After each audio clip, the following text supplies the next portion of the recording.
If you are tuning in, ladies and gentlemen, we are kicking off the hottest live stream on Sunday. It's Random Topic Sundays with Gavin Reshaw, and only on Gavin Reshaw Presents. Hello, everyone, wherever you are. Hope you're blessed and doing safe on this beautiful Sunday afternoon. I am here in lovely New Orleans, Louisiana. I am, of course, we're letting some more people come in as you all fall in. I hope your Sunday is doing great. We are live on channel GBoo2786. We're also on Gavin Reshaw. We're on Facebook and on Periscope on Gavin Rich 2786. I see someone has tuned in on that channel. We're going to get started very shortly, ladies and gentlemen. Of course, right now, what's going on is the memorial service. A couple of topics I wanted to talk about was, of course, yesterday was the memorial service for DMX. As of right now, his funeral is actually being shown live on BET and on the internet. You can actually check it out now. It's actually a beautiful service that they have for our brother DMX. Throw your X's up in the air for DMX. I want to play. I have to be careful, obviously, sharing this stuff with audio because when music starts, you get all of the bullshit about or BS about copyright issues. So I'm trying to watch it with regards to showing that. But nevertheless, we're going to throw up our X's for DX. That's why I have the volume low a little bit. I don't want them to try and say I did something inappropriate. Also, I want to talk about some issues with regards to what's going on in the news. A few hot topics that have come across my table, including the death of Micaiah Wright. New information that's coming out, of course, a tragic situation with that.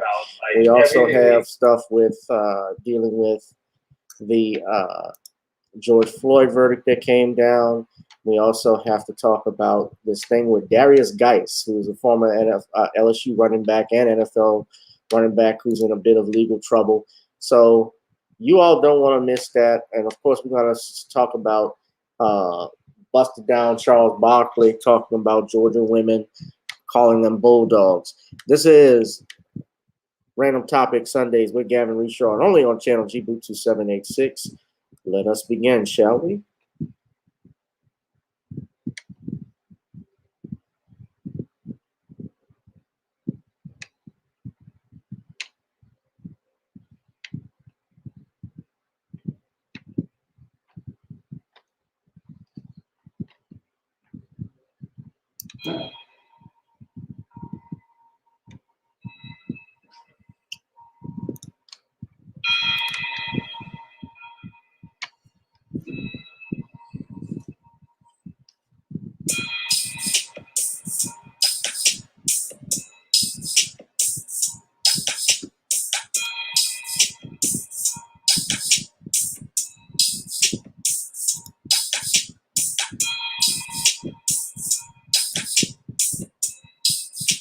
That I heard on the radio, the locks, and the guy said, back the truck up.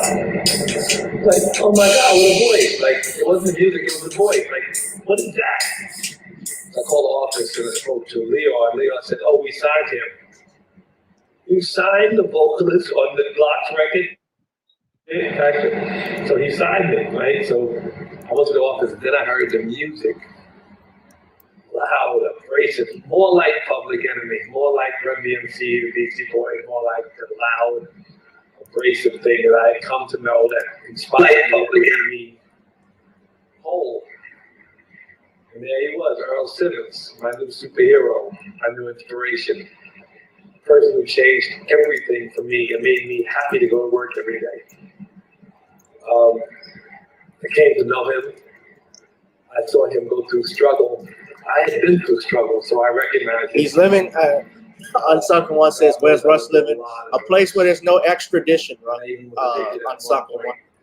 No extradition to the United States. Because Russ felt the pressure. He knew from what was going on with Cosby, that's where he had to leave. Experiences, so I can relate to this man. And I know that I was very lucky to have escaped. Really lucky. And this brother had been through. And I knew it. And I did very little. I remember saying something one time and I saw his face ball up. Instead of it being instructional or helpful, it was kind of like judgmental. And I'll never forget that I didn't do much to help. I talked about this earlier. So why didn't you do something? Why didn't we do a lot of things? That's what I think. I mean, we sometimes just don't do what God wants for us. And sometimes it's also, until people are ready, we're not useful at all. We're just judgmental, heavy-handed, and opinionated. So at the risk of being judgmental, heavy-handed, and opinionated, I didn't say a lot, but I loved him from afar. I loved his music. I'm proud of him and proud of his music. I'm so lucky to have been able to work with and for him for the years that I did. I mentioned that he saved Def Jam for me and gave me inspiration to go to work. You guys are tuning in right now. They're actually doing the funeral for DMX out in Brooklyn. We talked about all my family out in Brooklyn, say what's up. If you're in the chat, if you're from New York, put up the X for DMX. We're talking about his memorial, guys. And let me just start off by saying I'm not going to play the whole funeral. I didn't even know that this homegoing celebration was going on today. I knew of the memorial service that was going on yesterday, and they kept moving it back and forth. But I'm going to play a little bit from the news. This is coming from Fox 5 New York of how that memorial service was. DMX, they kept changing the time period. I mean, it was changing like draws. Witnessed by the world via live stream or on YouTube. Now, it also showed, most importantly, a very personal side of this hip-hop superstar. For hours, hundreds of DMX fans stood outside Barkley Center trying to be a part of this event that was closed to the public. Inside, Kanye West's Sunday service choir raised the mood and infused an energy shot of spirituality with true DMX intensity. Surrounded by the choir, DMX's children took to the stage, one after another, talking about what their father meant to them. Our father is a king. Our father is an icon. Hip-hop icon Nas, who starred with DMX at the beginning of his career in the film Belly, paid tribute to his friend. It's a longtime friend of my brother DMX. It's an honor to be here tonight. At the same time, it's a sad day. It's a glorious day. The Rough Riders, DMX's original record label, which is also a motorcycle club, came together on stage as a group, with two of their most famous artists remembering their close friend. I am seriously the luckiest woman in the world to have been adopted by the Rough Riders, but to have known DMX the way that's that I knew Beats him in the fatigue, as army fatigue a right man, there. a father, and he said the realest stuff. Can't describe our loss. But our gain is heavy as well because we got a real serious person upstairs that's looking down on us, and that's going to guide us through our journey. Right.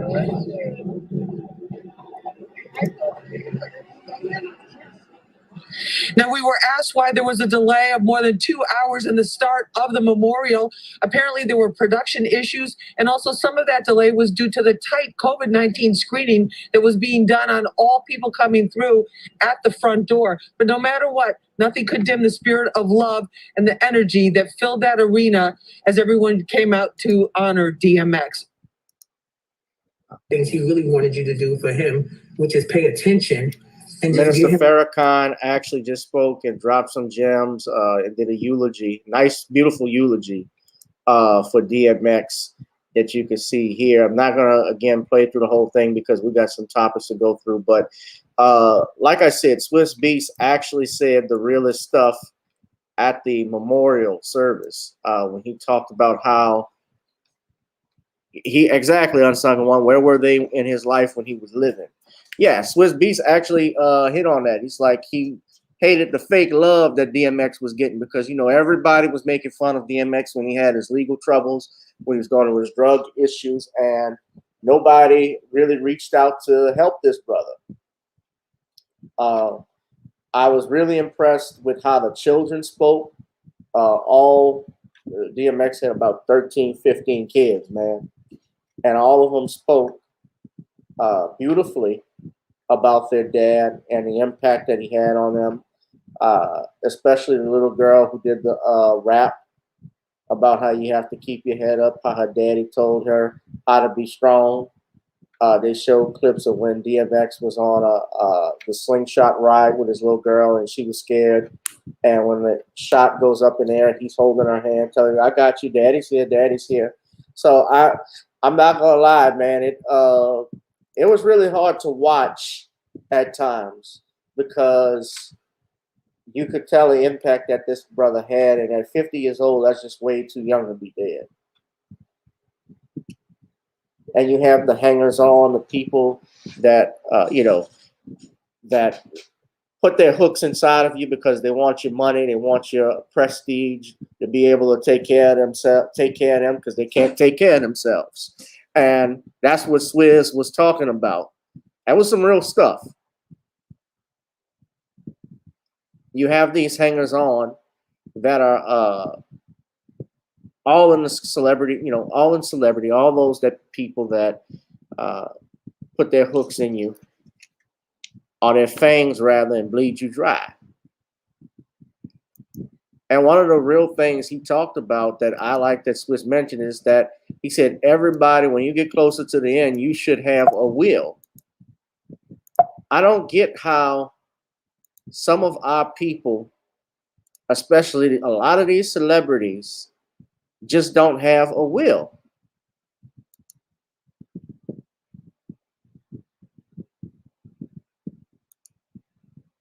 I don't get it. If you are a multimillionaire, ladies and gentlemen, I mean, look, at the end of the day, all of us are going to die at one point or another. We don't even know when. So it's right to get yourself right with the Lord, but also with your insurance and your bank and with your lawyers, because your children will be stuck forever if you have children.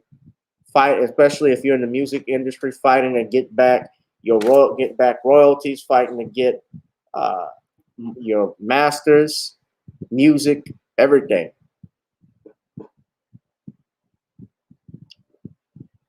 It's hard when you work with these companies because once you start working with them, they take advantage of you. I don't know who this is. As I look into your eyes, I thought that was Russell for a second. My prayers and condolences go out to the Simmons family. That's got to be a cousin. My Rough Riders family, my Irv and Ink family, and my former Def Jam family, and any one of his many believers who help us spread his words. I was blessed to be of service to X and for X for more than 25 years. My, oh my, how time flies when you are of service. You see, we're all reminded to have an unwavering faith every day. How many of you caught the miracle today? How many of you caught the miracle today? I'm not going to keep playing the live stream with this, guys, because we got to move on to some other topics. I just want to spend some time on this, man. And I immediately went to a bending knee and said, thank you, God, for another day of service. Thank you, God. DMX, you are well missed. Let me stop. You see, the simple act of opening my eyes, breathing, laughing, crying. Yeah. But yeah, man, DMX is going to be well missed. You could tell all the people that showed up. Y'all saw his coffin right there was all in red with the Rough Riders colors. So y'all tell me too, what was your favorite? I have to ask y'all before, but my personal favorite DMX song is They Don't Know Who We Be. That's my personal favorite. I also like Lord Give Me a Sign. So brother was good, man. Brother was talented. He's going to be missed. So rest in peace or rest in power, as we say now, to the brother DMX. You guys hit that like, share, and subscribe button. You see that right now, and donate to the Cash App. Donate to the Cash App. This channel is not monetized. This channel, as you know, I'm restricted by YouTube with some of the things I promote. They have not monetized my channel. I get my subscribers scrubbed from time to time.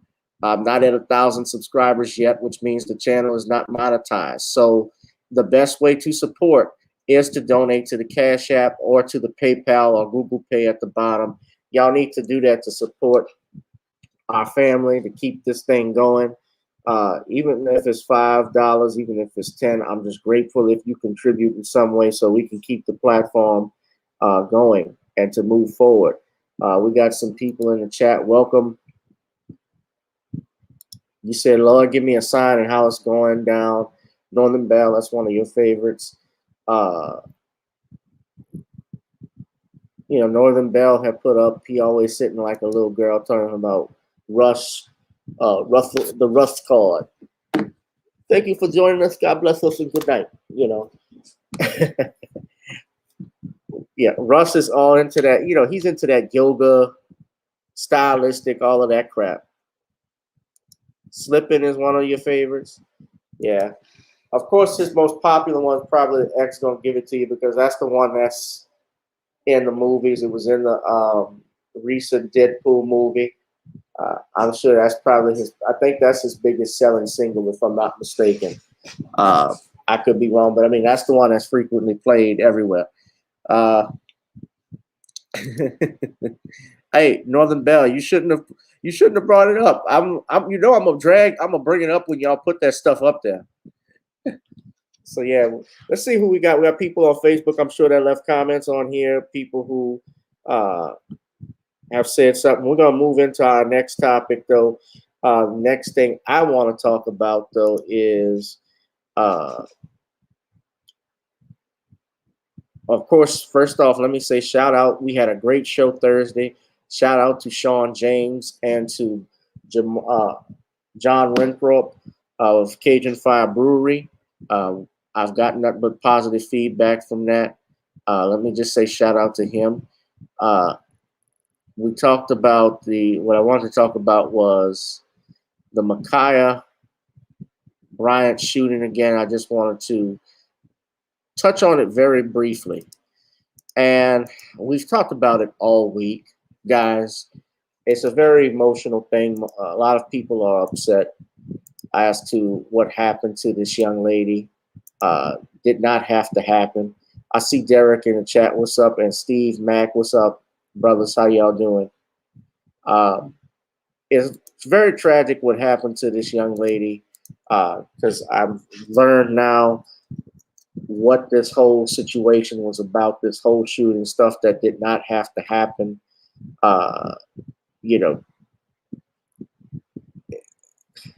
It's just ridiculous. But I found out here that there was some controversy with the videos that was posted because NBC, I'm reading this now,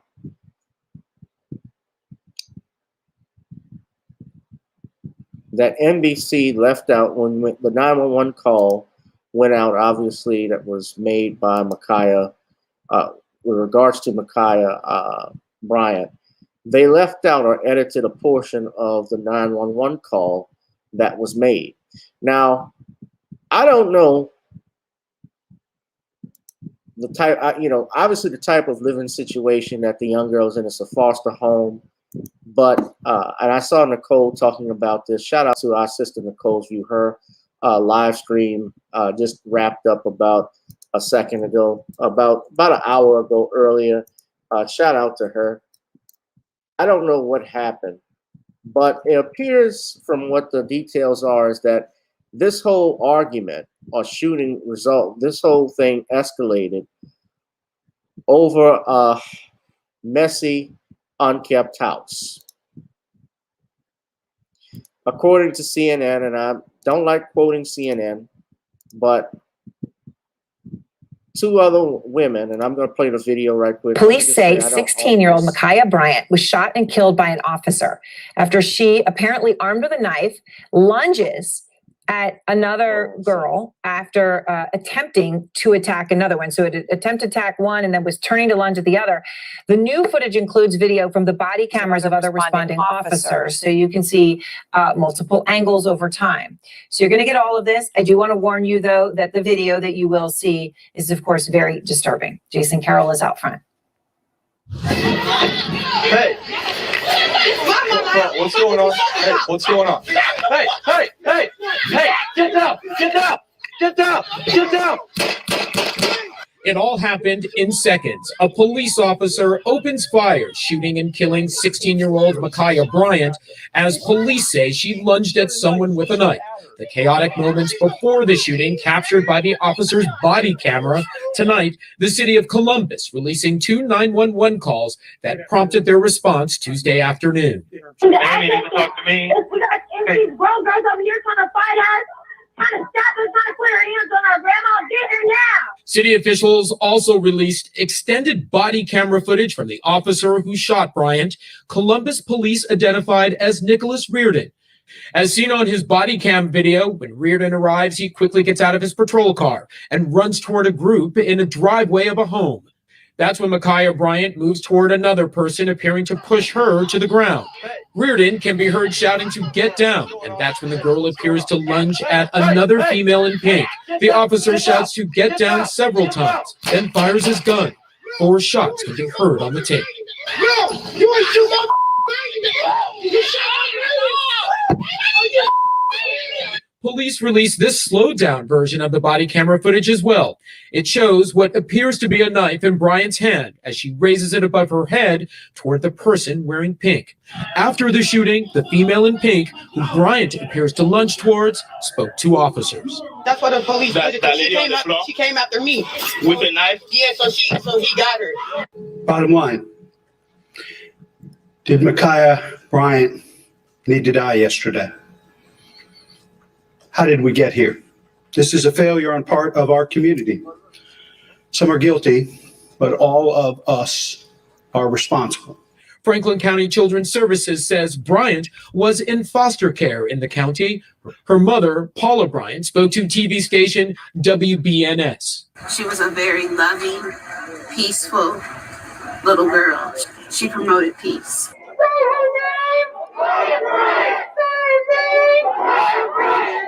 Protesters took to the streets in Columbus Tuesday night to voice their outrage. The city's interim police chief promising a thorough investigation is being conducted.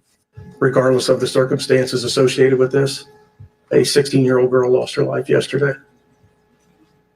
I sure as hell wish it had happened. All right. Well, look. An investigation is underway. And this is another shooting that we'll talk about because he said I see Roslyn is in the building. He said the officer said, get down, don't drop the weapon. Well, still, even under those circumstances, let me say this, because most of us, we react on emotion and not on what the law states. And the law provides, in legality, for legal terms, that there's something in the law. A lot of people I've been seeing talking about stand your ground. She had a right to stand your ground. You got to realize that when a police officer is called on a scene, this is not me, and I'm not a fan of American police and so forth and what goes on, but I know exactly what the law applies, how it applies, and so forth. Some people don't and they get things mixed up. When we're talking about stand your ground, that does not play a role in this case as regards to the officer and what he did. When he was called, he gets a 911 call that there's a suspect, a female, that is wielding a knife. And this is not just the officer, this is the 911 dispatchers and all of those officers that en route. They get a phone call, notice of that a suspect is wielding a knife, which obviously enhances the situation, a sense of danger. The officers get on scene and they're made aware of this. Now, they don't know who's who is Micaiah Bryant. They don't know if that was her in the video or what at that point. Now, in our laws, let me just show you an example right quick. This is the Louisiana Legislature's code, criminal code, and I'm going to show you the criminal code for the state of Ohio. There is something in the law called defense of others. And, you know, and I'm teaching my students about this right now. When we're talking about self-defense, all of you may know what that is. Of course, there's something called justifiable homicide, meaning that if you, let me stop this screen for a second. Now, let me say this. You're right, Unsung One. Once they come on the scene, you stop all action. If they say get down, if they say put your hands up, you got to do it. Or else, even if they're, you know, in some situations, yes, I know people that comply. Does that always save black people? No. Does it always help? No. But the best thing to do and the proper thing to do is always just comply to survive.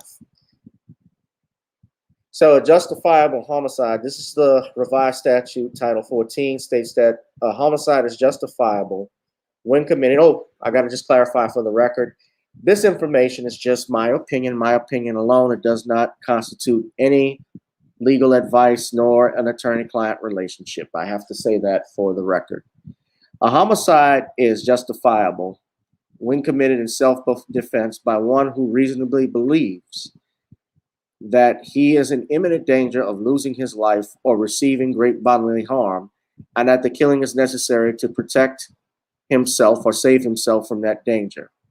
There are also other paragraphs here when committed for the purpose of preventing a violent or forcible felony involving danger to life or great bodily harm by one who reasonably believes that such offense is about to be committed and that such action is necessary for its prevention. So we're talking about people that break into your home, people that break into your car, if you're in your car, people that, like here in New Orleans, we have a lot of carjackings that take place and burglaries. So people who are inside their car, by law, they are allowed to use deadly force, because when you cross that threshold and you're not invited, you open yourself up to obviously a shootout. The owner can defend himself. Now, we have something also called defense of others. And that states that it is justifiable to use force or violence or to kill in the defense of another when it is reasonably apparent that the person attacked could have justifiably used such means himself, and when it is reasonably believed that such intervention is necessary to protect the other person. So if it's being used to protect another person, and if you could have done it, if this is basically a third party defense.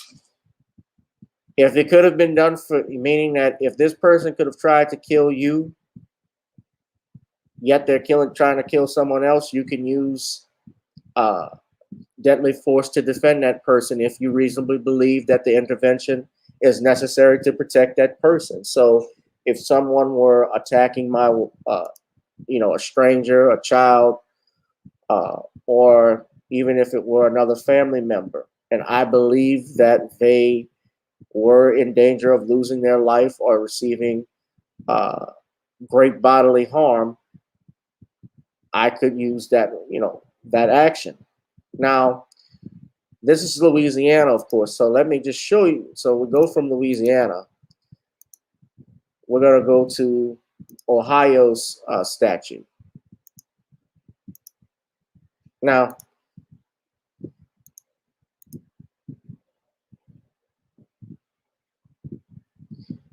every person accused of an offense is presumed innocent until proven guilty beyond a reasonable doubt, and the burden of proof of all elements in the offense is the prosecution. This is not what I'm looking for, but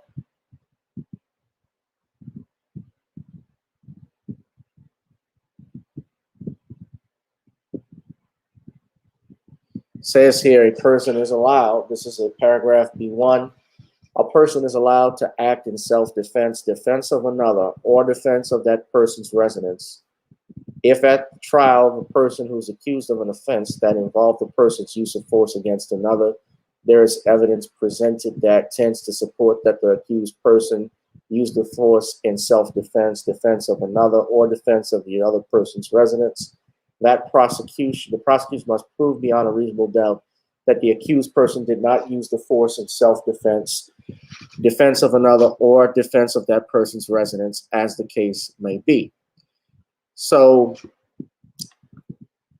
this is the defense. Basically, this is a self-defense statute of Ohio, section 2901.05, title 29, crimes and procedure.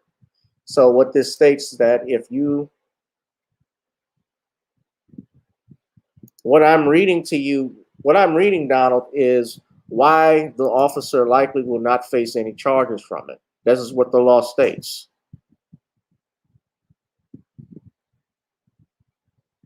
Most people, I'm doing this because some people don't know. I've had people call me. I believe it was Bishop who asked about stand your ground and how it applied with this case. And I'm stating that that's not necessarily what happened here. Now, of course, yes, she may have been defending herself. I certainly think there should be an investigation into that foster home because, frankly, as I stated before, the adults in this situation, I feel, failed this child. I'm hearing that the woman in pink, I saw Nicole's show today, that she was actually one of the former foster children there, and they were there in town for their grandmother's birthday, if you read the article on CNN, and that's how the whole argument started. Something like this shouldn't have escalated to that point. And when you look at the body camera footage and you see the father, the adults that were around there just looking, like, why didn't they get involved? I guess, and it might be an issue with regard, and, I don't know why they didn't get involved with what was going on in that house. Probably they just didn't want to deal with it, any liabilities. But I'm looking squarely at the parents that were inside there. All of those people, right. What you're saying is absolutely correct, Unsunken One. The fact is the officer doesn't know. I'm just telling you guys, and y'all, the officer doesn't know who's aggressor and who's not when they get on the scene. So that's why it's likely he's not going to face any charges for it, because he saw Micaiah, even if the one in the pink suit in the house initiated the fight, he sees a subject coming at her with a dangerous weapon, and he is not going to not act on it, because if he didn't act and that girl was killed or was stabbed or severely injured, let's say she wasn't killed but severely injured, then guess what you have is what? Another lawsuit. And he could actually be fired. He could have been suspended as well. So those things happen. You said that she took the knife from one of the women. Could be. Look, they don't know what's going on. I think there should be an investigation into this whole thing, because what this really boils down to is lack of dysfunction. I'm sorry, complete dysfunction and breakdown of the family. Something went on in that household. And I don't think for someone to react the way they did that instantly, even as a teenager over a messy house, something was going on probably before that built that whole thing up. That's just my opinion. And no, definitely this would apply. Donald, you asked, would this apply to the officer? Yeah, it would, because he's looking at the girl in a pink jumpsuit about to get stabbed, and he fired. Now, of course, some people said, well, did he have to fire 4 shots? I don't know what, did he have to fire 4 shots? Could he just fire 1 shot into her? Listen, it's easy for people to do Monday morning quarterback when they're not in that type of situation. Because most of us, we're not, and look, again, this is not Gavin taking up for the police or defending American police, because there are situations where they're wrong. What happened with Philando Castillo? That was a punk that killed Philando Castillo. That cop should be behind bars. If Muhammad Noor was in jail for shooting that white lady, I thought he should have been in jail for killing Philando Castillo, because Castillo complied. Same thing with Terrence Crutcher. His car breaks down in the middle of the road. He has his hands up in the air the whole time. She thinks, well, he's reaching for something, but wait a minute. You didn't see him reach for anything. You still shot and fired and killed him. I don't know what happened with the foster father, but just to read this, and I'm going to put the link to those code articles you guys can look at. But just to read that this whole thing was over, keeping the house clean. And these two older women are former foster children. So what they were doing in the house, who let them in, that's another question. Who the hell are they? What were they doing there? Supposedly, Bryant, Micaiah says, you're not the guardian of me. The grandmother gave a story to CNN saying that they argue all the time, so they obviously knew each other, but she says, I never thought it would escalate like that. And that she received a phone call from one of the former foster children, I guess the one in pink. Well, from what I'm reading, she says it was the woman in pink who said, Mom, get home, where are you? They're going crazy. She said they shot Micaiah, and I said, huh? It was just crazy.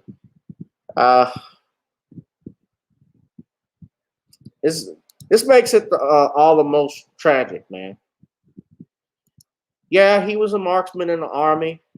A lot of police officers, former police officers, have served time in the military, and they take what they did in Iraq on the streets. I think that can be problematic sometimes, but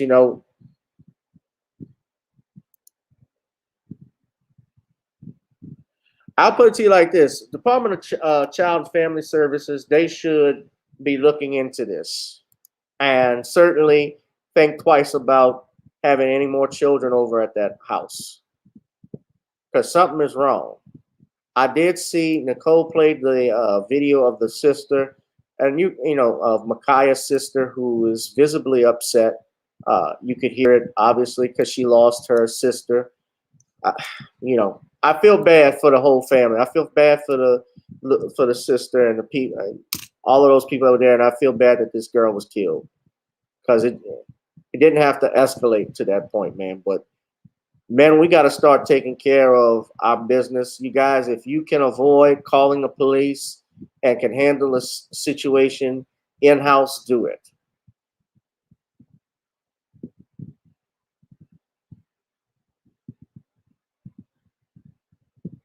No, he couldn't. You got to remember this too, Northern Bell. And you're responsible for anything that comes out of your gun. Any bullet that's fired and it goes in any direction and it hits an innocent bystander, he's responsible for that. You're responsible for that. So he couldn't, people were talking about, well, he could have fired in the air. He could have used a taser. First and foremost, in a situation where it's a lethal situation, a taser, they're not going to use a taser. Just like you wouldn't use a taser in a hostage situation. If someone has a knife or gun pointed towards a hostage, the cops are not going to use tasers to take them down. Although I have seen circumstances where, yes, I've seen white suspects who are holding guns in the park and they use rubber bullets to take them out. All of this is happening so quickly, too. And that's another factor. But realistically, he couldn't fire in the air. Remember, what goes up comes down. Just like they tell us on New Year's Eve, don't fire your guns up in the air, because there have been people who have been killed with bullets that get fired in the air and come back down. There have also, look, by my house, I told you guys this story. I can show you the pictures. I had 2 bullet slugs lodged in the stucco of outside my kitchen window. Where I live at in New Orleans East, we have Used to be a former golf course. Now they're trying to build a lake, but you have all sorts of wildlife there. I hear guns going off outside my house every day. I heard it yesterday. I heard somebody pumping an AR-15. Any of those bullets can go anywhere. Doesn't have a name on it. So point being, at any point, had that bullet, those 45 slugs made their way into my kitchen window and anybody was walking past there at that time, I wouldn't be here. Or my parents wouldn't be here.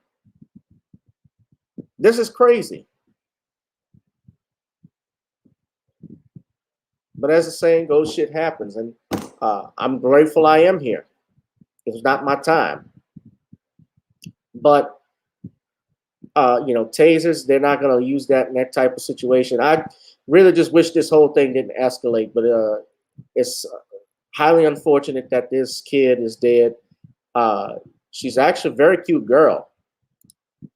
Beautiful smile. I'm going to put a picture up of her because I don't want to remember her. I don't want to remember her in that fashion as being dead, but this is Micaiah. She's a cute kid. I could pinch them cheeks. But rest in peace, sweetheart. All right. I spent enough time on that. I gotta go in on this subject.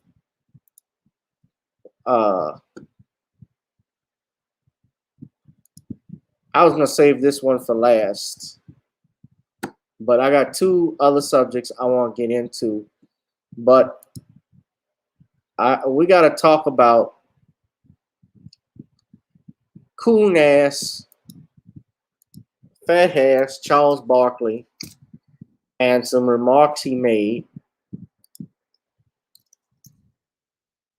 about women in Georgia. Now, this is not the first time Barkley has put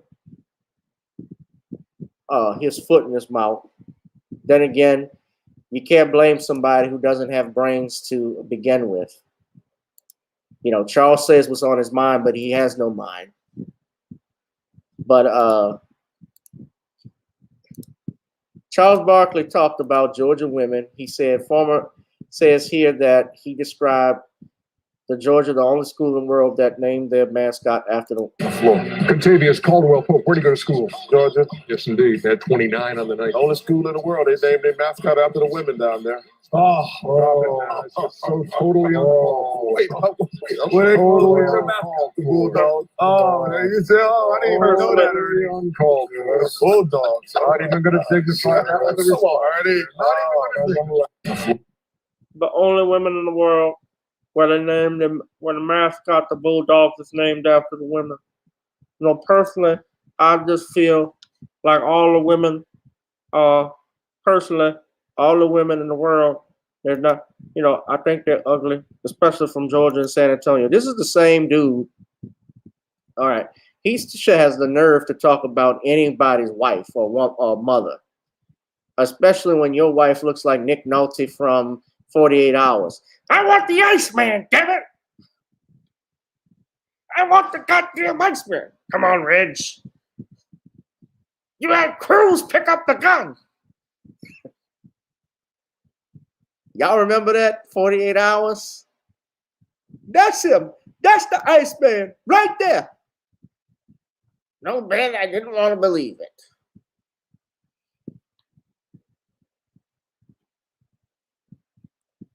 He looked like he met his wife at the back of the bowling alley. Yes, it's the Iceman, damn it. Hold on, look. Shout out to Dwan B, because Dwan, he doesn't hold nothing back. Dwan put this up. Hold on.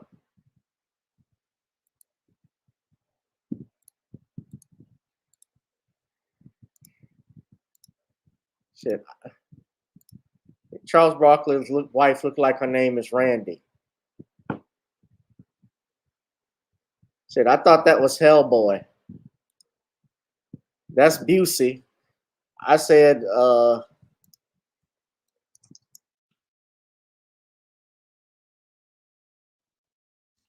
I said Nick Nolte. Nope.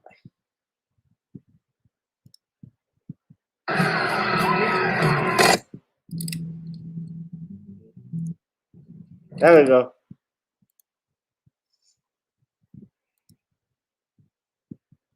I want the Iceman.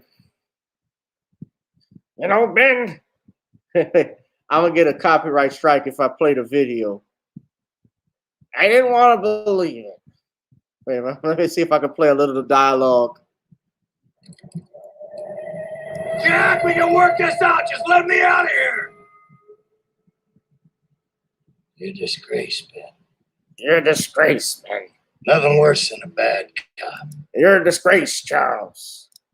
Nothing worse with a coon with an ugly wife. Oh, wait a minute, Nick Nolte. I'll personally throw your ass through a glass window and not give a damn about it. I don't have to worry about combing my hair either because all of my hair is gone and I won't have no nappy hair. No need for the grease. You can stick her face in cookie dough and make monster cookies. And you know, I don't like talking about other people's families, but you disrespecting the women of Georgia. The beautiful, they got white women there, of course. But a lot of sisters, especially in Atlanta, if they are sisters. I know it's Atlanta because they got them. That plastic surgery beyond their game for you know, those men that's trying to be women and stuff like that. But I'm talking about the real women. They are beautiful women, black sisters in Atlanta. I was there just a few months ago for the Foundational Black American Conference, and I enjoyed every bit of being in Atlanta, Georgia. So, and you know, for Charles Barkley, Coon Barkley, to come out there. And it's the same nigga that kissed a referee in the mouth. Y'all remember that? Let's put sir. Hold on a second.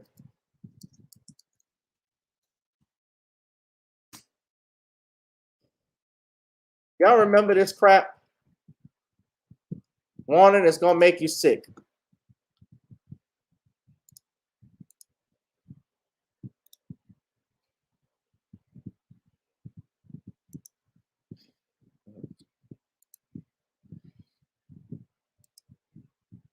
His wife looked like she destroyed the Bifrost. Low key.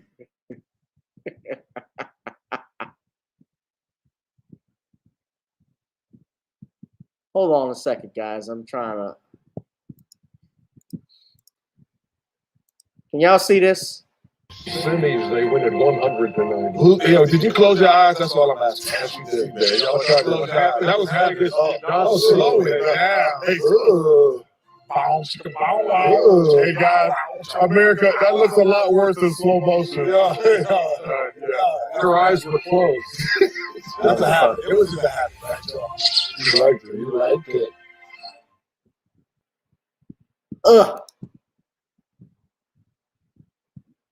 Dick Baveda was the referee. We all know look, Charles wear a lot of dresses. We all know I'm sorry, Rosalind. I should have paused it before it got there. But Barkley, we know he liked to wear a lot of wigs and dresses. So that don't surprise me. He's been trying to hide that shit since he came out of Auburn.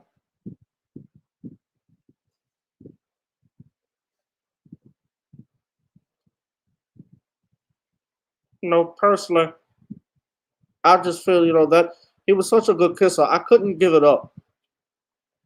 You know, kissing Dick Baveda was like kissing my wife.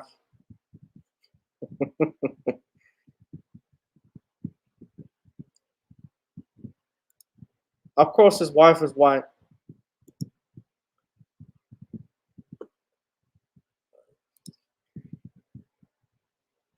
Yeah, another 48 hours, huh? No, but look, this is not the first time he has dissed women. Because remember, he talked about San Antonio women.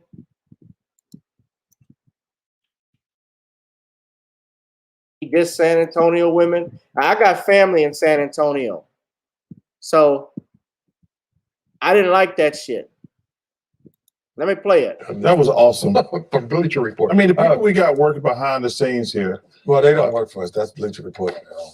We own Bleacher Report, fool. Yeah. No, we don't. We do. We own part of that. We? Yeah, I got some stock options. Me too, buddy. I had a secret deal.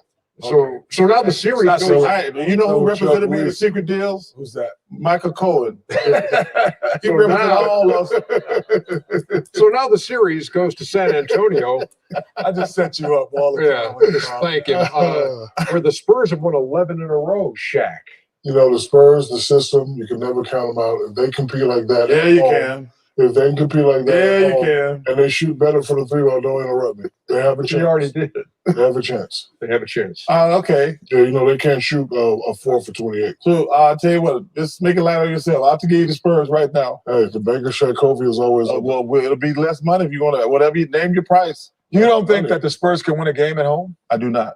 Well, I would say that. I would say that I agree with Shaq in this regard. Hold on. Okay. If they win a game, you never ever disrespect the San Antonio women ever again. Oh, that's not gonna happen.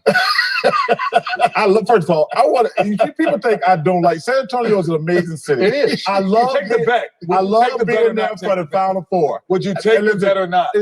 I love being there for the Final Four. First of all, Great Final Four there's a city. Dirty Creek, Great Final but Four. yes, but San Antonio is a wonderful city. You know what I think about the Spurs organization? But No, so we really don't need to do this again. I'm just saying, but they got some biggest down there, Ernie. I'm telling you. Are you happy now? I'm telling you. happy now? Ernie, that's what they came up with Victoria's Secret. Hey, I was down there for the Final Four. A woman tried to beat me up at the airport. You need to stop. I said, man, that's not me. But you be laughing all the time. Yeah, exactly. Come on, man. It ain't our fault. When they got down there, oh, Victoria's a secret. They got some biggest down there. Victoria's a secret. They can't get them cute little underwear down there. It's a secret. They got them big ass bloomers down there. There's Steve Kerr and the Game of Zones Steve Kerr. Check it out if you haven't seen it. I heard that joke a million times. It's still funny. Oh, you asked for it. Yeah, I didn't ask for it. Oh, Jack, they got some biggest down there. I didn't ask for it. I said the first one, you got to stop it. Philly, come on inside. Game People 2 say they in got some Philly Philly Monday women. night. I'm sure they do in San Antonio. I've been there. They got some fine. San Antonio is mostly it's Mexican crowd for the most part, predominantly. They got beautiful women over there.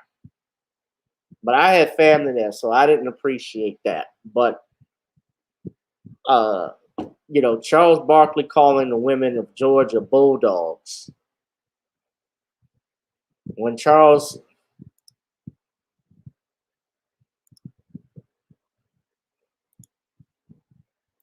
goes home to this.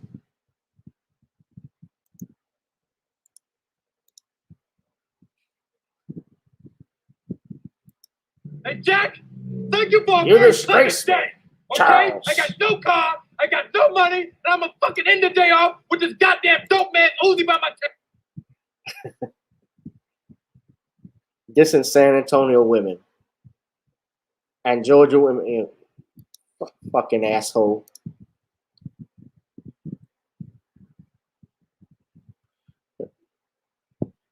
Yeah, he said back in 2014, some big old women down there in San Antonio, that's a gold mine for Weight Watchers.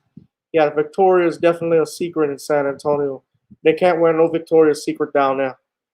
They wear bloomers.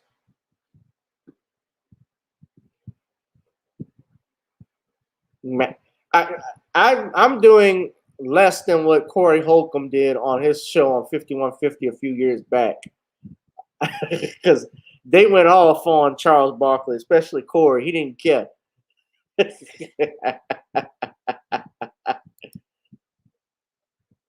He didn't care at all. I'll see if I could find.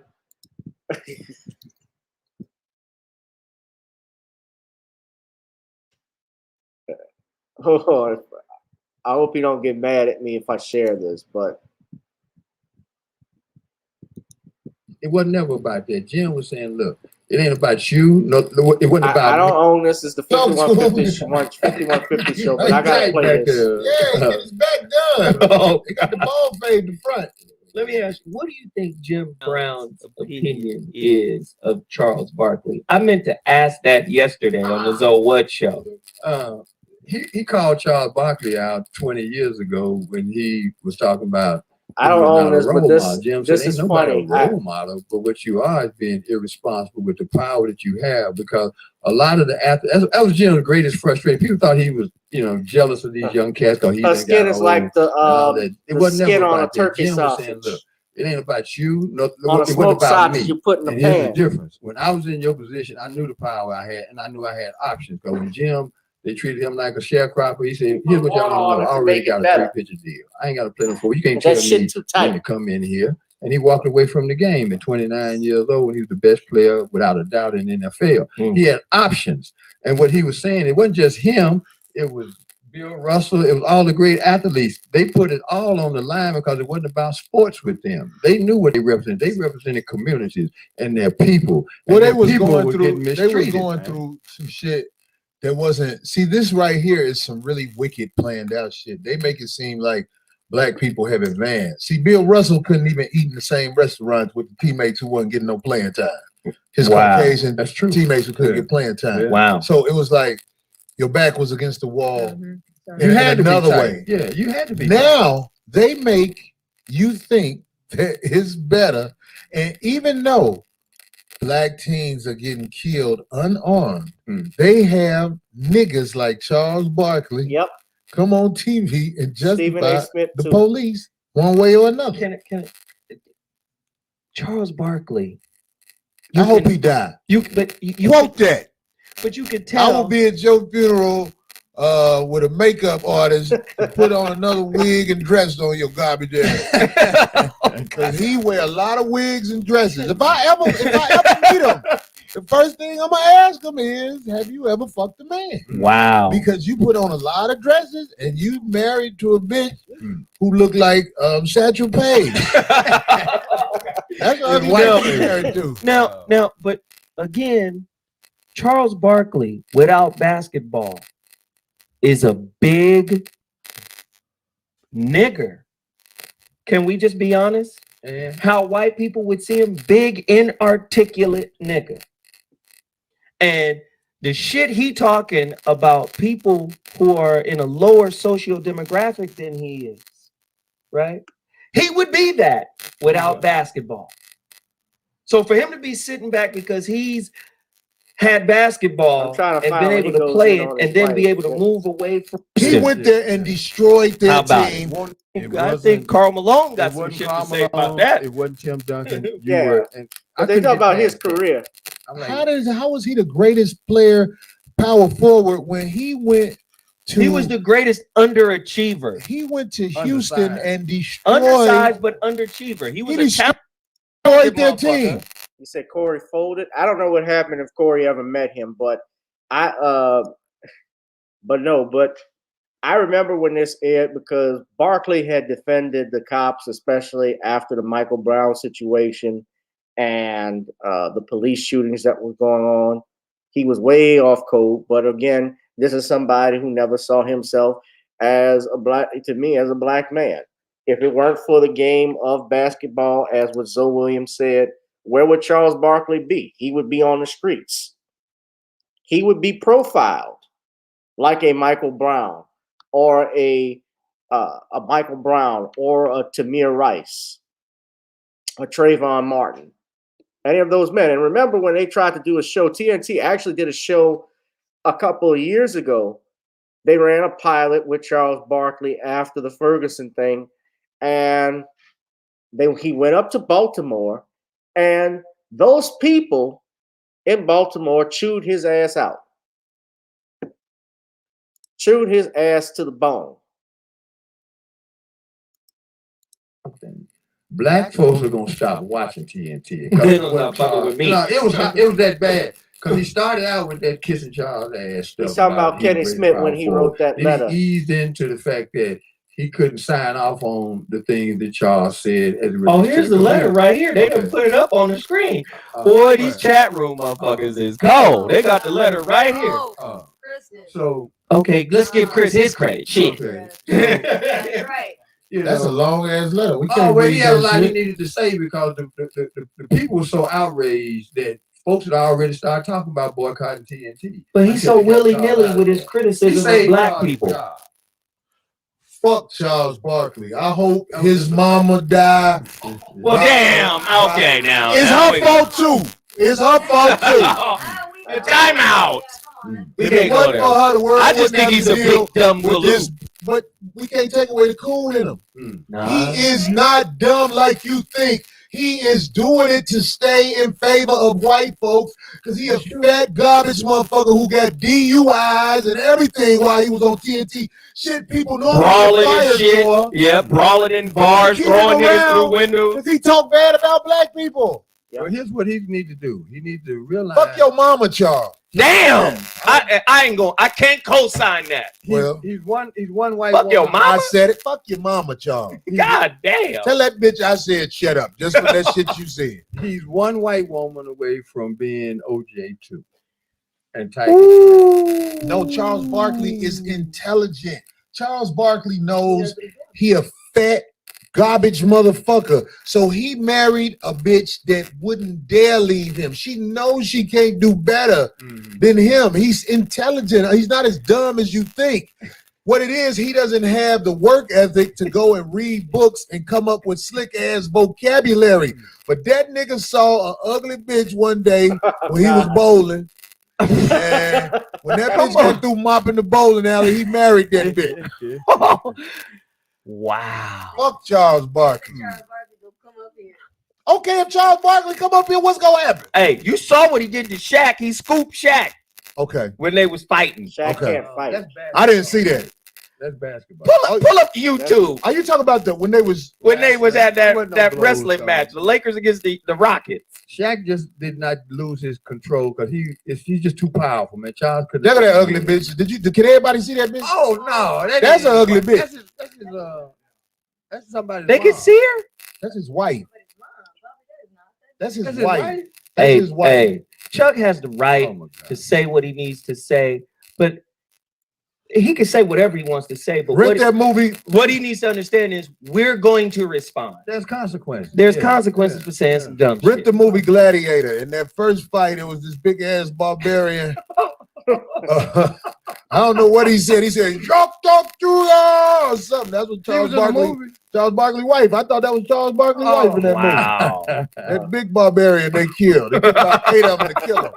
He had the man head. Now I'm gonna stop playing because I don't own the rights to this and stuff. But Corey went off. Y'all can finish watching the rest of it. But Charles Barkley's got nerve. He should never talk about anybody's woman because I'm sure as much as he would defend his wife for anybody making fun of her, he would certainly, if he would do that, he shouldn't expect it from other people. You don't make fun of other people's women. Hey, you shouldn't be talking about Georgian women calling them bulldogs. But this is what he does. He's a dumb fuck. He's an idiot. If it weren't for the game, as Zoe Williams was just saying, of basketball, where would Charles Barkley be? He'd be nowhere. He wrecked that team in Houston. Scottie Pippen couldn't stand him. Jordan called him out. I don't think he and Michael Jordan, speak anymore. People tired of that shit. Georgia women are bulldogs.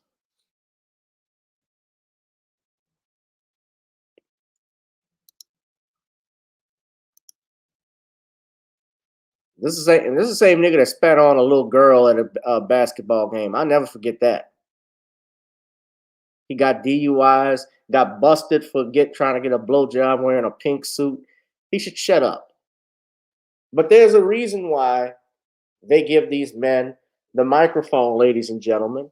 They give people like Larry Elder, Herschel Walker. I know Larry Elder is not an athlete, but Herschel Walker and Charles Barkley.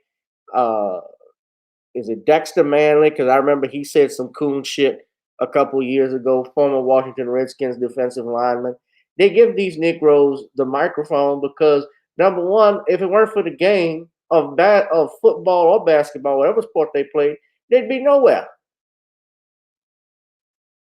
They put them in front of black people, in front of white people, and say the things they can't say because they know it will come off as racist. So do us all a favor. You know, I could tell Charles Barkley to shut the fuck up, but I know he's going to talk anyway, and you know he's going to make his little money. But you know, at one point TNT was going to I'm pretty sure it was going to be bad. Nobody was watching TNT anymore, but his show didn't go anywhere. Thank goodness. But remember, Charles, you go home to the Iceman. Come on, Reg, I got $500,000 in this suitcase. I told you to wear a bulletproof vest. Dexter Manley is the one that was wearing, let me show you. Yeah, Dexter Manley was the one wearing that red suit. Came out like it was wearing that red suit like it was Christmas Eve service.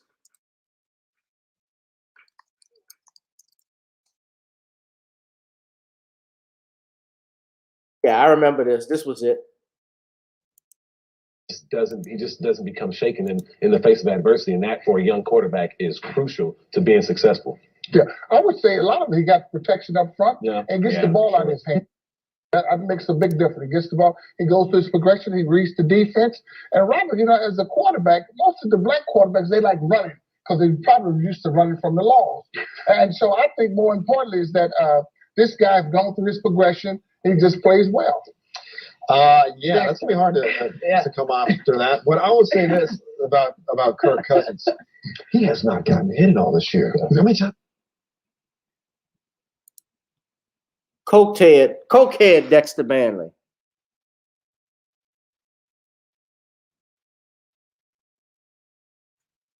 All right, he must have CTE.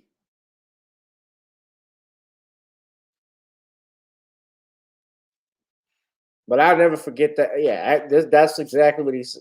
These niggas are not stupid though. They're not all that stupid because I know they're doing this for money. They're cooning for capital. I can't play Willie D's coon, but you know he went at Charles Barkley exactly with this crap. So I spend too much time on that.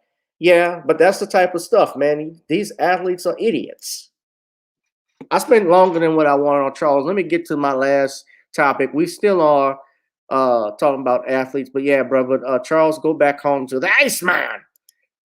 Let's talk about this. I needed to mention this because, of course, we know what's going on right now with Deshaun Watson. But how many of you, if you're in the Louisiana area, you probably haven't heard, but this happened over the weekend, before the weekend, rather. Former LSU running back Derrius Guise is being banned from LSU's record books. Everything associated with him. He is being eliminated. He is being erased like he never existed.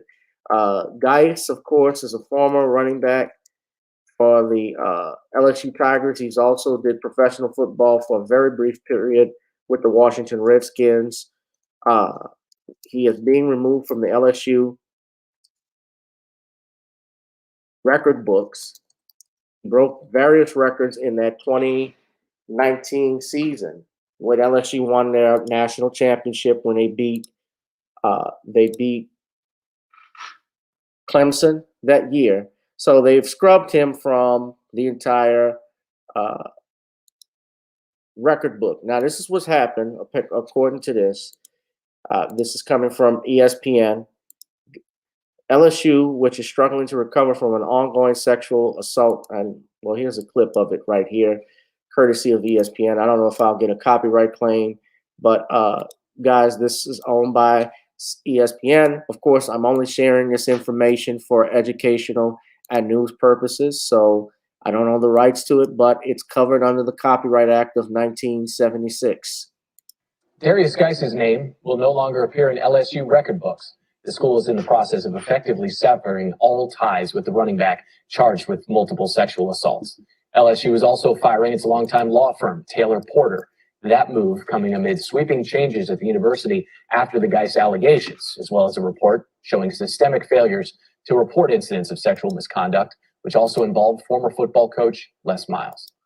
Okay, so what's going on with that, guys, is that LSU is removing any records. They banned him from the athletics program, Derrius Guise, and this is in the wake of an ongoing sexual harassment scandal that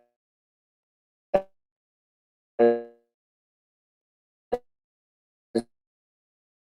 being investigated currently. They're stating from Hush Blackwell, which details systematic failures by LSU to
Hello, can y'all hear me now?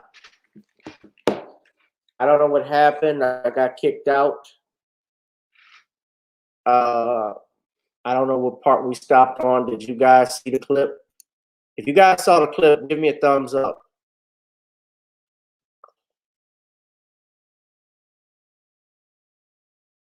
Okay, so I see you got your ones up. You guys can hear me now.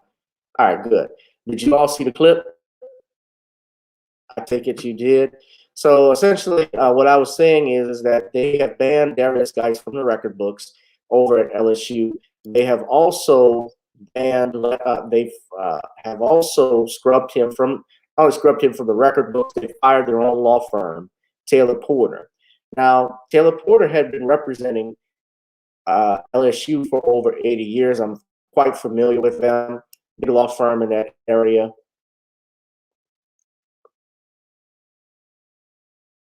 And if you cut someone for 80 years, either you did something real bad or you're trying to save face. Now, according to this, of course, the law firm is saying that the attorneys made no recommendations about who should be informed of the results of the investigation. According to, I don't know what part I stopped off, guys, but they're accusing Les Miles also of misconduct, but Miles denied it.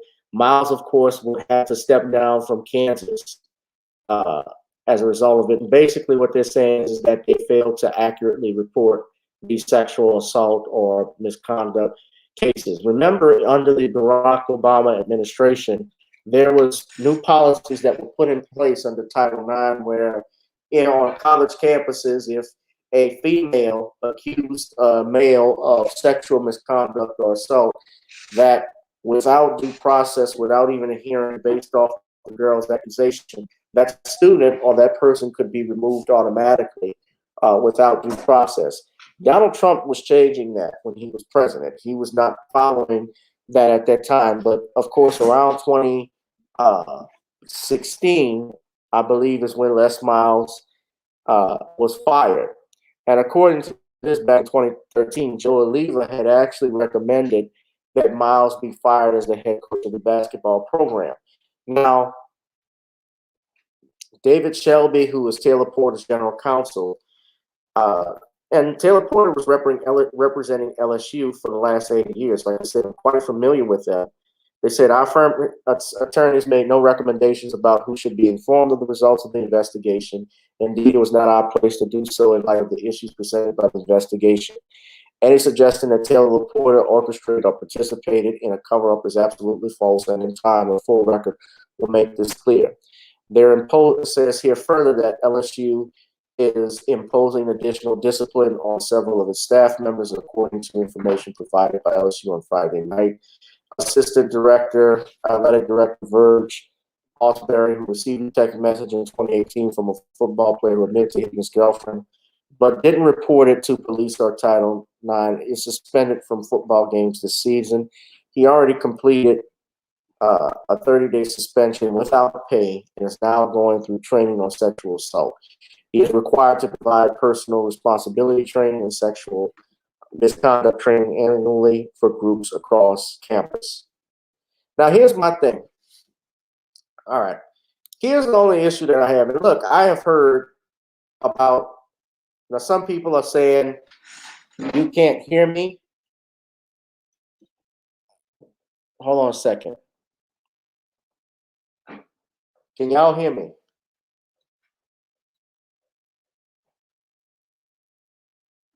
Give me a yes or no.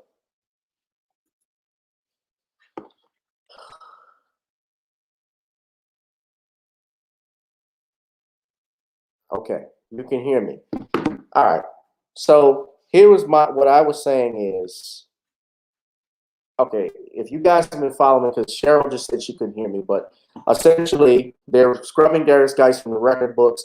They also, Les Miles has been removed. He was fired from Kansas as well. He was hired as the coach in 2019, and they asked him to step down when light of these accusations came forward. We have to determine in this country, and listen, I'm not saying that this stuff doesn't go on college campuses. Of course it does. There's sexual assault. You guys know that it happens. But we also have to determine whether or not we're going to believe in due process anymore. We are in a position and age now where when someone makes an accusation, we run it like it is the gospel according to Luke. I have said that with the Deshaun Watson case, because Deshaun Watson has 22 accusers. Now, Derrick, and not one of those females until recently, after the lawsuit was filed, one of them only filed a complaint with the police department in Houston. And Guise, of course, Derrius Guise, I remember just recently, Guise was accused of sexually assaulting in 2020 a 70-year-old woman in the Superdome. This was during, I guess, the national championship game. Now, he was removed from the Washington Redskins. He was actually cut because he had a domestic violence charge pending against him. And so, obviously, to avoid another scandal and what they've tried to do, they decided to remove him. He was released back in 2020. For those that don't know who Derrius Guise is, that's him on the right there. When he played for the Redskins back in 2019. Now, problem I have with LSU and what they're doing is that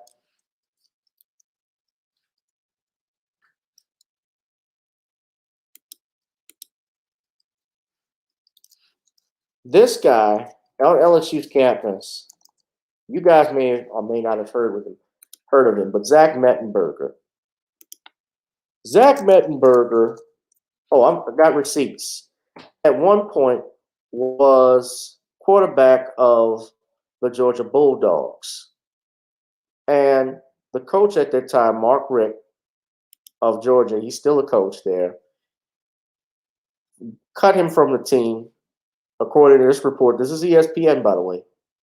He was dismissed from the Bulldogs as a result of pleading guilty to 2 misdemeanor counts of sexual battery on Monday. He was sentenced to 2 concurrent 12-month periods of probation under the state's First Offender Act. He was ordered to pay $2,000 in fine and perform 40 hours of community service and was banished from the city of Valdosta, and he is not to have any contact with the victim. So he was accused of basically fondling a woman in a bar in Georgia. Now, I bring all of that up as that how is it that we can remove Mr. Guise's records, but you can't remove Zach Mettenberger's records? Why is it just him and no one else? And I'm not saying that Guise is innocent. I don't know if he is. I mean, could he have done some of the stuff that he's accused of? Oh, of course, it's possible. I wasn't there, though. I know things have happened. I know on these college campuses, especially when you are a star athlete, girls will flock themselves to you. Now, he broke a lot of records for the SEC. I mean, he was actually the first. He rushed for 276 yards, and he was the first player in SEC history with 3 games of at least 250 rushing yards. That was in the, I said 20, that was from, so he was the running back, I said NFL championship, but that was from 2018. He was drafted. He actually, I made a mistake with that. When this happened at the Superdome and what he was accused of, I believe he was there in town for the college. He was in town for the football game, and they're saying that this happened in 2017. And this was a 74-year-old woman. I said 70. She's 4 years old. Now, she reported this back in on March 21st, 2021. He was drafted in 2018 with the Redskins.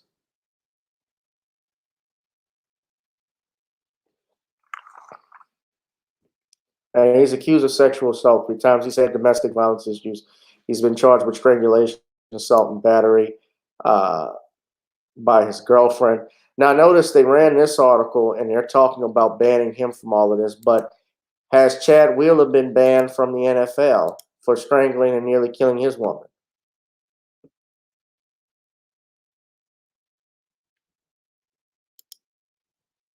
You can't get rid of his. Well, I agree with you, Northern Bell. You can't ignore history. It's just like they tried to get rid of O.J. Simpson's records after what he was accused of. They talked about taking him out of the NFL Hall of Fame, the Pro Football Hall of Fame. Well, it already happened.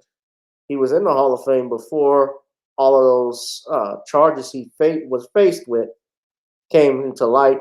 He was also acquitted. But, of course, when you're a white supremacist, you move the goalpost every time you want something done. You keep changing the rules even in the middle of the game. That's how it's played. Lamiko, you said like LSU didn't know about Derrius Guise's actions. Most of these white universities know about their athletes and proprieties. Absolutely, they do. And those athletes, black athletes, fund the athletic body of their programs. LSU is a big hypocrite. But Zach Mettenberger had accusations. He was not his. He actually broke and set.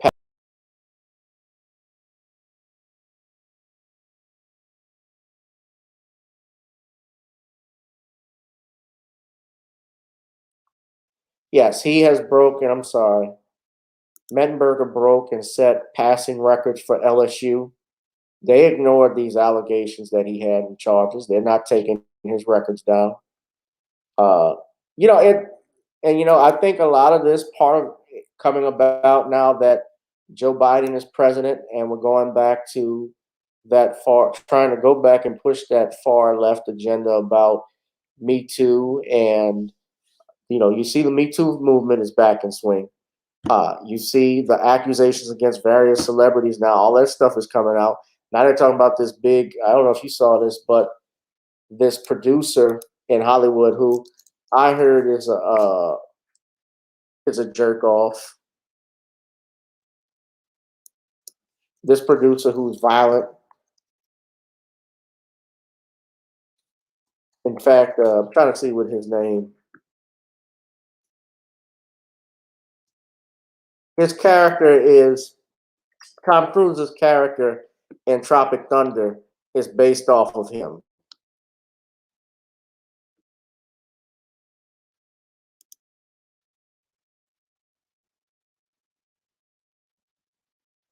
Les Grossman was the character. They say it was partly based on a guy named Cornfield, but it was another individual. Stuart Cornfield is one of the producers, but it was another individual who it was based off of. And they're talking about it. A lot of people are talking about it now. Let me see if I can find it.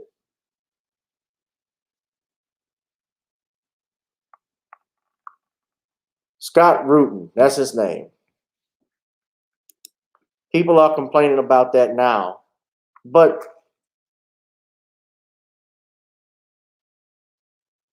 this man, they say everyone knows he's just an absolute monster. He's won Emmys, Oscars, Grammys, and Tonys.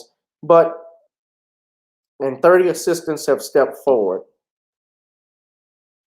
But everybody's saying this stuff now.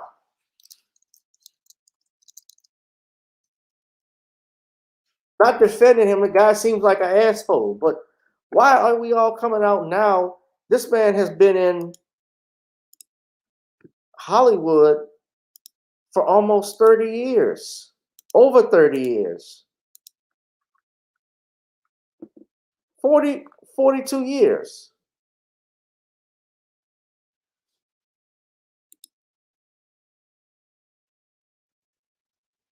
Oh, he's gay.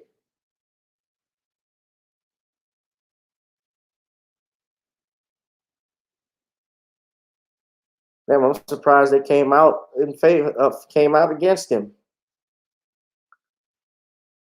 But a lot of people have called him out. Hugh Jackman's called him out. Tom Hanks, his wife, was talking stuff about him.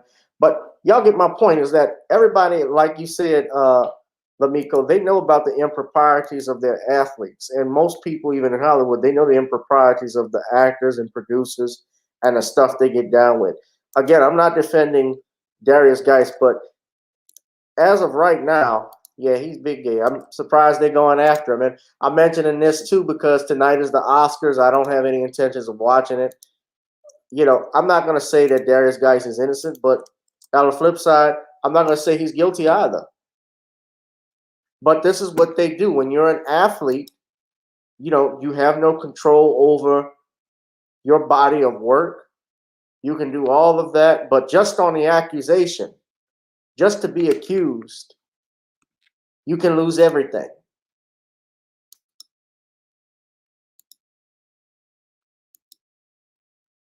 Y'all got to be mindful when you join sports and athletics. You got to have somebody around you all the time, man.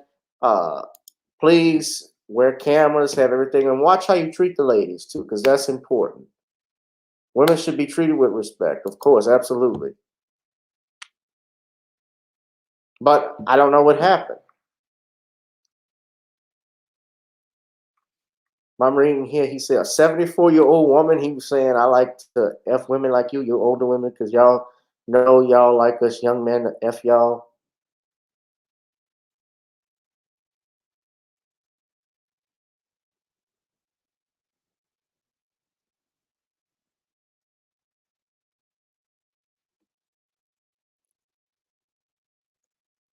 And this is the one, okay, and she came forward.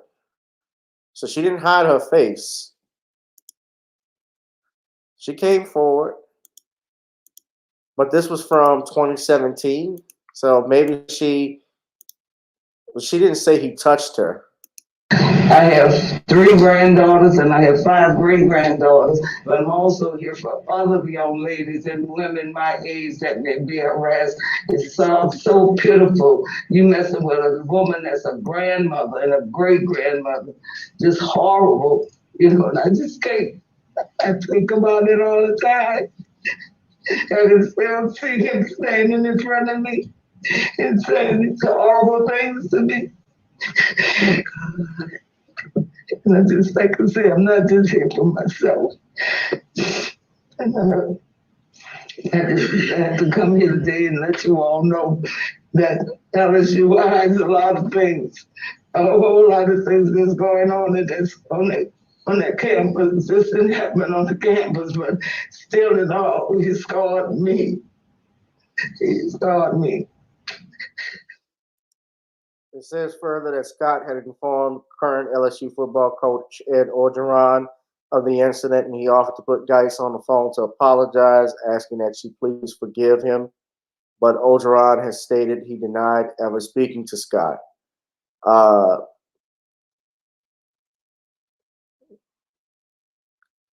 And goes further, stating that harassment went on for about 4 minutes, and Guise's unidentified friends were laughing until the group walked away. She said she was later moved from her normal security post at high school games with a warning from her supervisors. So,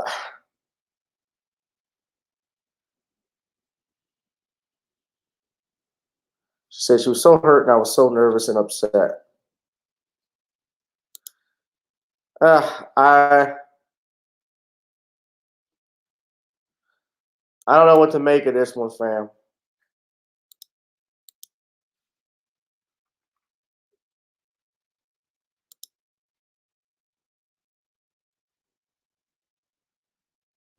I can't.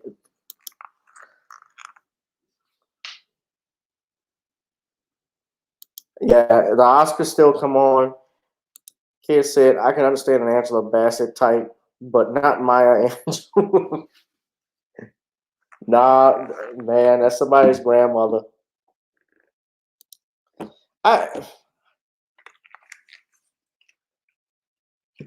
So all he did, from what she says, was he fondled himself in front of her, didn't grab her, but, was talking very abusive and ugly, which is bad, and so forth. But she's not alleging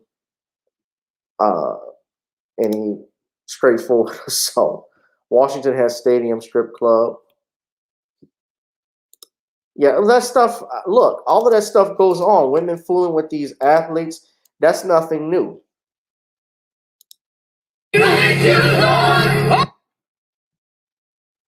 That's nothing new. That stuff has been going on.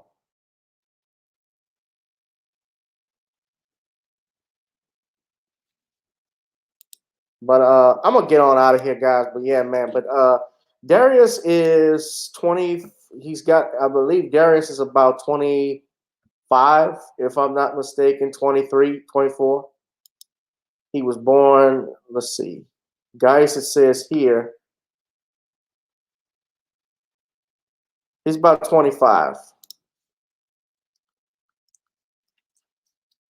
If that answers your question.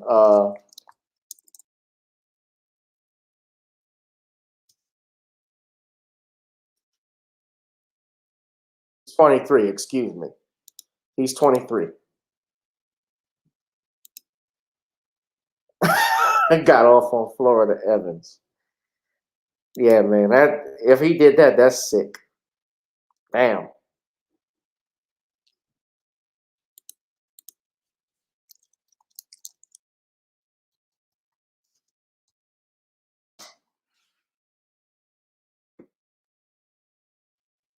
So what you're talking about, kid, is Stadium Club in Washington, D.C.?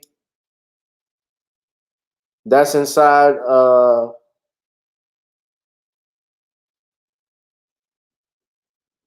I'm at their Instagram.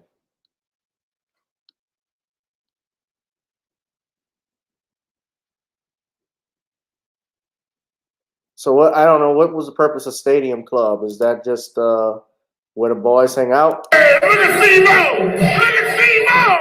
Go ahead, Steve-O! I told y'all Steve-O ain't bullshit.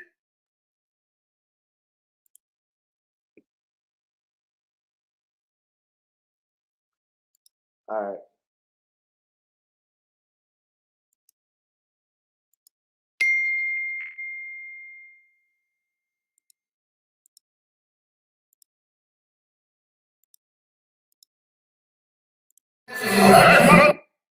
Hey, look at Steve-O! Look at Steve-O! Go ahead, Steve-O!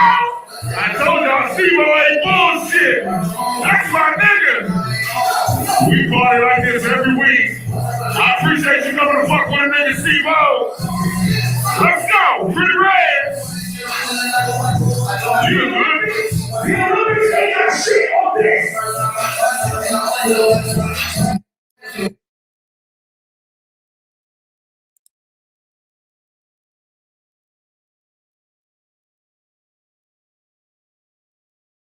All right. Way to go, Steve-O. All right, y'all. We finally got 20 people in here. You guys, please donate to the Cash App. Please like, share, and subscribe to this channel. If you are new to the channel, please subscribe to it. Donate to the Cash App, guys. I can't stress that enough. Yeah, the kid, man. Couldn't hit on a cheerleader, apparently not. Hell, even a coach. Perish the thought.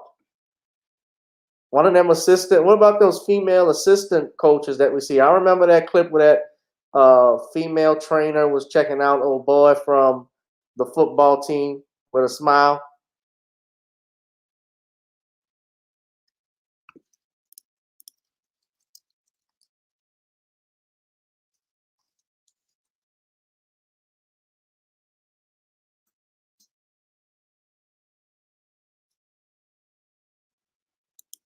Hold on. Before I go, Weezy Jefferson. Shit, I was. Ellington out with the right shoulder sprain while signs of now he has eye on it. If all the training staff could give me, I would definitely keep you posted. Bruce Ellington, though, is such an incredible athlete. This is the second straight year he will be a two-sport athlete. Yeah, he couldn't get anything like that. Got Weezy Jefferson. Well, at least it wasn't Nick Nolte. That's the Iceman. All right. Let me get on out of here, man. Y'all be safe and be blessed. Donate to that Cash App, please. I can't stress that enough, just to keep the channel alive and support me. You guys tuning in, I hope you be safe, be blessed, enjoy the rest of the weekend. I got some more work I'm going to be doing. I'm actually going to be doing my podcast. Check out my Patreon. We will be doing I'm going to put the Patreon link in the chat before I leave. But I'm going to be doing a video on the Mortal Kombat movie. Of course, I'm going to give my review on it, what I thought. And if you guys could check it out when it drops, I'll do a trailer for it as well. That's the link to the Patreon right there. Gboot2786. Hold on one second. No, this is the link to the Patreon that you can check out right now. Gboot2786. It's the same as my YouTube channel. You guys can just click on that link. I will have my oh God, Medea kid. Yeah, Medea.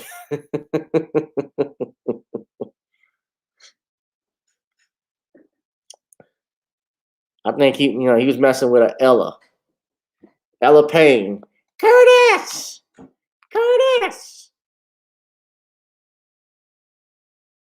Damn, a 74-year-old woman. Man, was he that?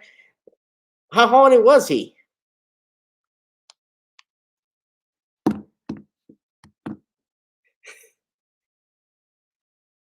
You trying to get in the thighs them thighs rubbed with Bengay, man. Ugh. Have to get a hot water bottle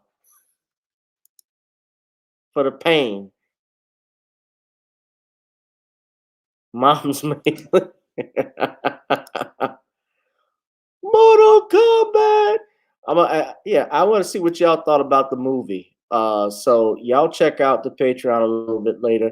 I'm gonna go walk around for a little bit, get me something to eat, and I'm gonna actually do that. I'm gonna do a podcast. Also, y'all check out too. I keep mentioning I gotta do the plugins before I get out of here. But I actually am doing another podcast. Shout out to Valerie Denise Jones. We have a podcast called Hot Topics with Gavin Richard that's on Spotify. You all check that out. Actually, I'm gonna put a link right now. It's not long. It's about 5 minutes. You guys can check out the latest podcast that we did back on, it was about this earlier this week.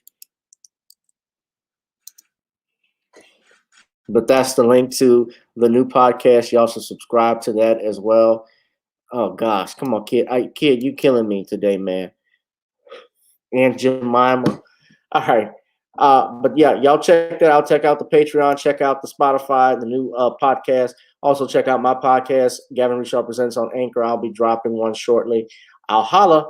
Peace and blessings, family. Good night.